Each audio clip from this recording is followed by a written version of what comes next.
Hello, and thank you for downloading the Witness History podcast from the BBC World Service. The Miss World beauty pageant took place in London in 1970. It was the site of a high-profile protest at the Royal Albert Hall. Sally Alexander was one of the women who stormed the stage that night. She spoke to Andrew Whitehead in 2014. We were nervous and we dressed up. We wanted to fit into the audience. So we went in with our handbags looking good, and inside our handbags we had little flower bombs and little things like that to throw at the stage. Sally Alexander is in her mid-20s, a feminist, a student and a mother. It's a time of protest against the Vietnam War, against apartheid South Africa, and the women's liberation movement is fighting on issues from equal pay to the sexism of beauty contests. Miss World, women being judged by their looks and their bodies and when we heard it was Bob Hope comparing, and he'd just come back from Vietnam, and we were all anti-Vietnam, or a lot of us were, and it was television spectacle, family viewing. So we knew that if we could disrupt the visual spectacle of a television programme going into everyone's homes, it would make an impact. It did, a huge impact. Groups of activists who'd got access to the event simply by going along and buying tickets were spread around the auditorium. As the lights went down, the protesters, all smartly dressed so they didn't stand out from the crowd, waited for the signal to rush the stage. And we thought when all the candidates were lined up on the stage that we would, a football rattle would go, we'd blow whistles, we'd throw flower bombs and so on and so forth, and we'd rush towards the stage, and then we thought we'd be thrown out. So that's how we planned it. What were you wearing? I think I wore a black crepe dress or something like that. I probably wore a Bieber dress, I don't know. Did you have a Bieber dress? Yes, of course I did, in the 60s and 70s, yes, absolutely. We looked completely respectable. And when we got into the hall, there were family groups, there were dressed up, glamorous people, there were people from different parts of the world, I suppose from the embassies and so on. But we fitted in very easily, and we were terribly nervous, incredibly nervous. I mean, none of us had ever done anything like that before. And we knew, I did think, what on earth am I doing here? It is terrifying. The signal came very early because the woman who had the rattle, she got so angry at the jokes that Bob Hope was, which were shocking, and at his general demeanour, and his jokes were all falling flat. He hadn't got the atmosphere of this family entertainment at all. And she did rattle early, so we leapt up, and we were halfway along in the downstairs, and we leapt up, and I had to climb over people who were horrified at what we were doing. All I can remember is clambering over people's legs, and a lot of other women too, and looking around and seeing other women leaping up and rushing towards the stage. And I must have climbed over the barrier towards the stage, and about 4 or 5 policemen just pulled me off, and I was carried out by my arms and my legs out of the Albert Hall. And then some of us were arrested. What were you shouting when you started to disrupt I can't remember what I was shouting.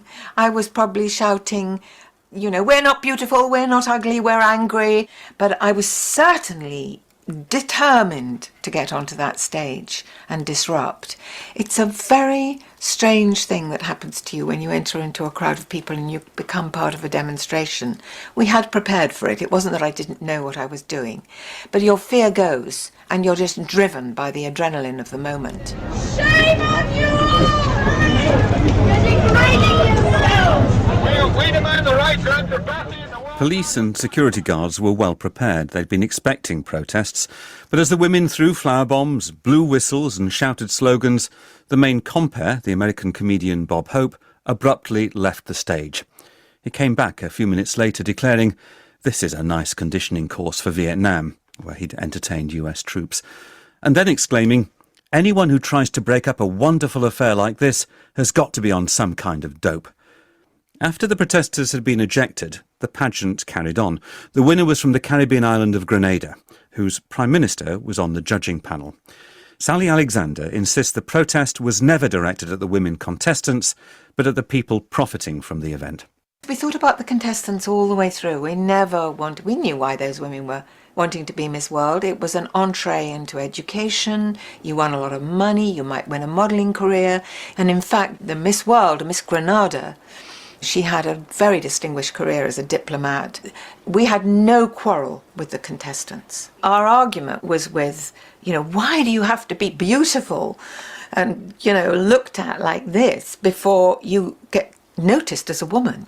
We were not demonstrating against the contestants in any way, but against big business, which made so much money out of this spectacle. Several of the protesters were questioned at length by the police. By coincidence, a militant left-wing group unconnected to the women's movement had put a small explosive device under a BBC van outside the Royal Albert Hall, adding urgency to the interrogations. Sally was one of 5 women who were eventually charged and taken to court. I was found not guilty of assaulting a policeman at the trial.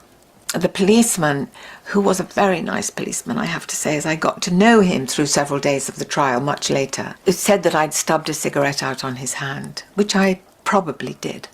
We all smoked. 4 policemen had dragged me off. He gave this very, very detailed evidence. I was rather shocked, actually. I couldn't remember that 4 people had dragged me off. And apparently I was in my fear and fighting them back. I stubbed a cigarette out.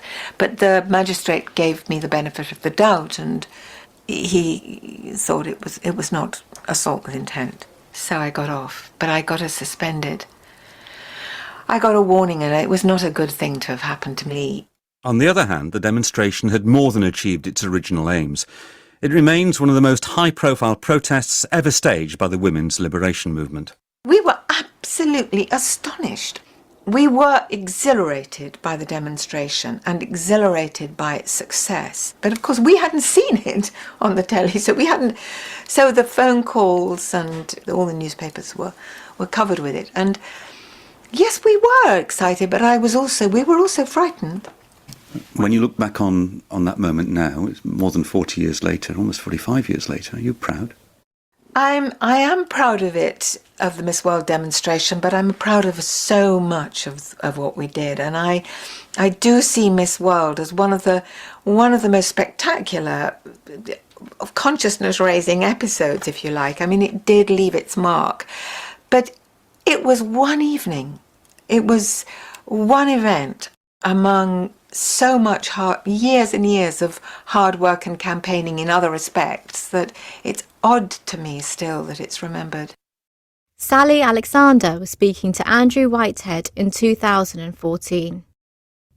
She's an internationally respected expert on women's history. The Miss World beauty pageant still takes place, but the BBC stopped broadcasting the event in the 1980s. And if you'd like to listen to more stories about women in history, you can head to our website at bbcworldservice.com/witness history.